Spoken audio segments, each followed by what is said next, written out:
We Belong is the debut album of pop EDM, at least how it started out, artist and well-known Christian hip-hop producer, GAWVI.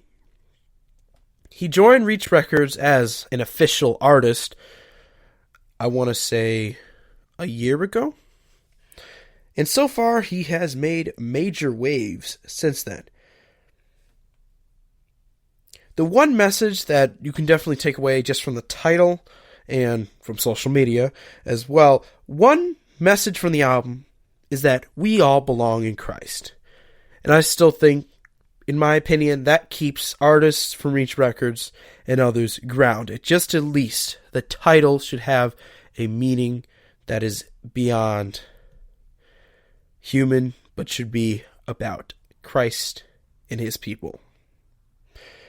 So first, for my review, I'm going to do for this one a kind of track summary. I'm just going to summarize some of the standout tracks for me, the ones that I think give you a good idea of the album, and ones I also very enjoy. So, starting with the first track, and it is a standout track by far, is Rock and Roll featuring LA. This trancing, intoxicating, and vocally superb track is phenomenal. Sadly, I did not originally come to this conclusion. I originally heard the track, I thought that the beat sounded, like a Triple E beat or Lecrae beat, which is who GAWVI would often produce for. It didn't sound new or unique, because I was expecting a little bit more, pop EDM or some unique sounds from GAWVI. But the more I listened to it, I noticed it is a musically sophisticated song, by far the most musically sophisticated song on the whole track. The beat, especially during the part where LA begins to straight rap, is phenomenal. Even if it on the surface sounds like your average, Lecrae or Triple E hip hop beat, the more you listen to it, you realize that it is no average beat. It is amazingly sophisticated with amazing pulsing synths to it and these unique snares and hi-hats to it. And then LA. That is the crowning jewel of this song. LA's voice and vocal and bars, all of those are performed in tip-top shape and again are phenomenal. They are amazing. Everything that he seems to say in the song comes out with amazingly smooth voice when he sings. So melodic, but still not all over the place or bouncy. It's just smooth, melodic, amazing voice, especially for a hip-hop artist. And again, amazing song, must listen, and I think it's one of his most popular songs on the album. And next is a party track, GAWVI's Godspeed, featuring KB, K to the second letter, and Andy Mineo. And K to second letter is another way to say KB, if I wasn't confusing you with any other artist. This party track really turns it up. It's got nice bass to it.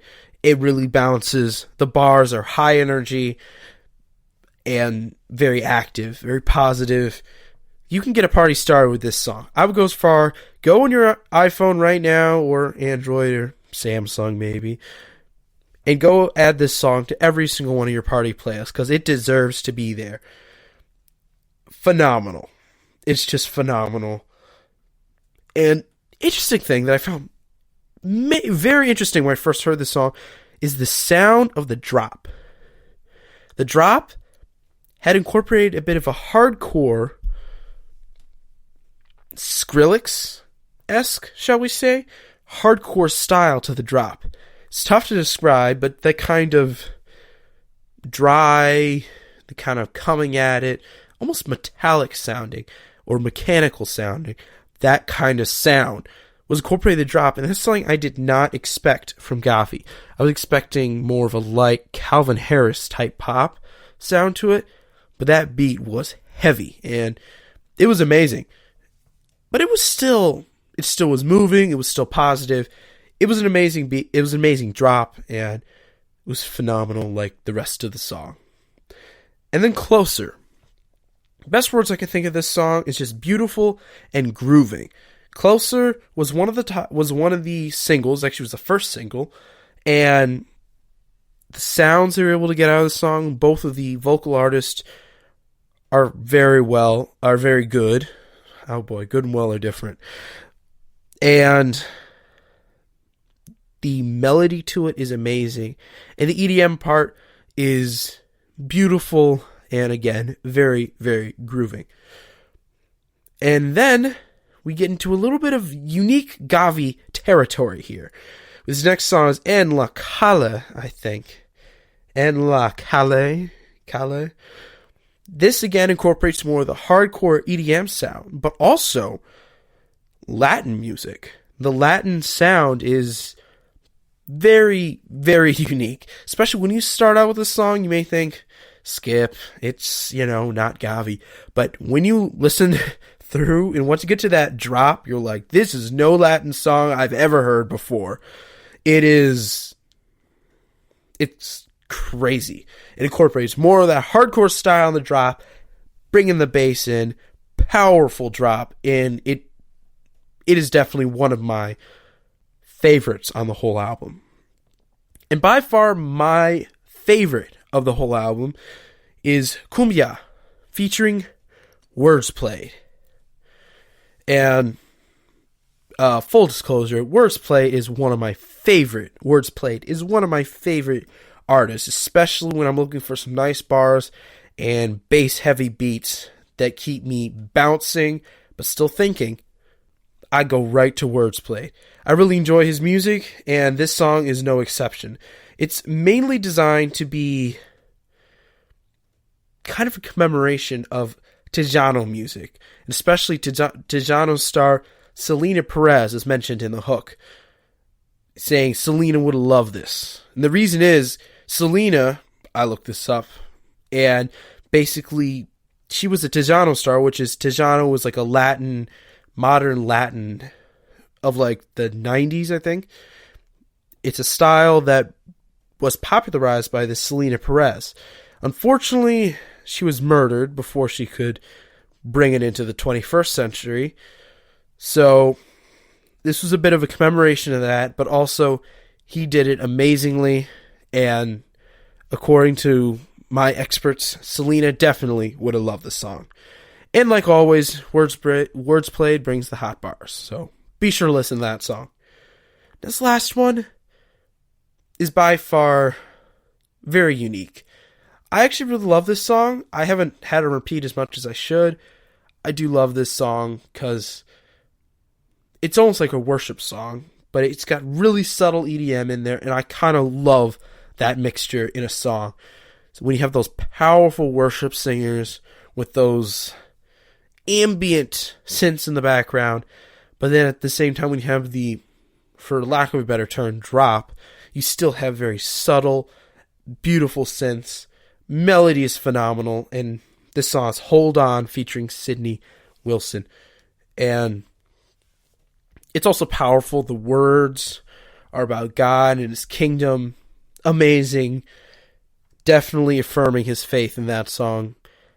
Again, amazing, beautiful, simple, vocally centered, but it still has that worship atmosphere to the song. It's tough to explain, but like those songs from Bethel or Hillsong, you just kind of feel that atmosphere in the song. It's definitely there. It's not something that I would have expected from a GAWVI album, but it's there, and it is well done. So those are not all the tracks. I just want to give an idea of what I thought of some of these particular tracks, some of those hot tracks, and especially ones that are interesting in style. And speaking of interesting, unique, diverse, that pretty much summarized what the positive aspects of this album.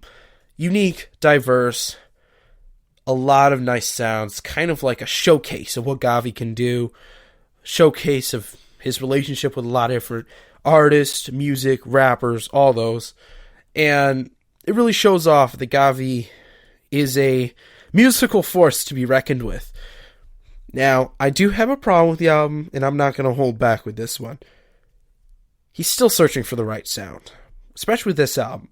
Because with the last two EPs, most of the songs in those EPs have had a unified pop EDM sound. That kind of style that's not really dancey, but it's, not like trance or ambient. It's just a kind of, you typically kind of high energy, vocal centered on the vocals, kind of pop sound, kind of like Calvin Harris, or I don't want to say too much like Owl City, but it's kind of there. So he kind of had that unified style running through most of them. I mean, exception of like one song. But that unified style ran through his last two EPs. Now, as for this album, it is a little bit all over the place in music styles. Now, I'm the person that loves unique and people who mix genres on a daily basis. I love that.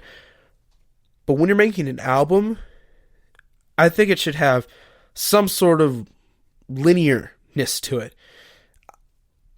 It's not a bad album. I'm not saying it's terrible. I'm not saying it didn't even send a unified message. It's just with the diversity of people that he brought in, the diversity of sounds,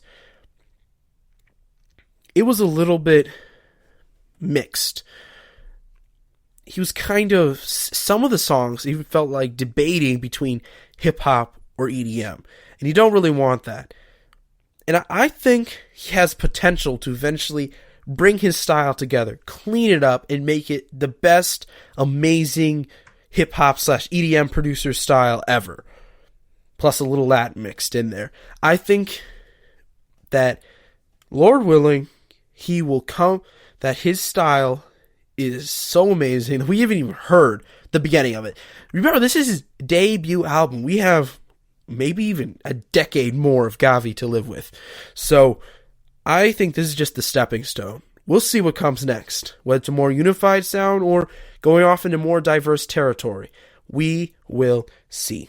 Altogether, this album is a must listen.